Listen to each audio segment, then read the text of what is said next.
ভেটকি মাছের তরকারি কষা কষা করে রান্না করলাম। হ্যালো, আসসালামু আলাইকুম। আমি ভেটকি মাছগুলো কেটে ভালো করে ধুয়ে আমি ময় মশলা মিলিয়ে আমি ভেজে নিলাম।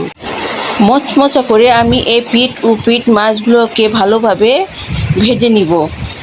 ভেজে আমি তরকারি রান্না করব। অন্যদিকে আমি পাত্রের মধ্যে পেঁয়াজ, টমেটো, কাঁচামরিচ, তারপরে এই হলুদের গুঁড়া, মরিচের গুঁড়া দিয়ে একটু কষিয়ে নিব।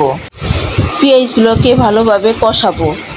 টমেটো, পেঁয়াজ এগুলোকে ভালোভাবে কষাবো। এই যে কষানো হয়ে গেছে, তারপর আমি ভেটকি মাছ, ভাজা ভেটকি মাছগুলো আমি সবগুলো দিয়ে দিব।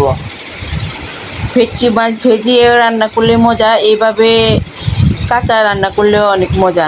আমি ভাজাটাই অনেক পছন্দ করি, তার জন্য আমি ভেজে রান্না করলাম। তারপরে এই ঝোলগুলো আমি শুকিয়ে ফেলবো।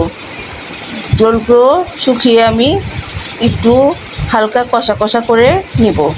এভাবে রান্না করে খেলে খুব মজা লাগে।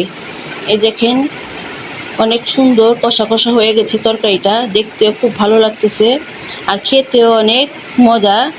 এইভাবে রান্না করে খাবেন। আল্লাহ হাফেজ।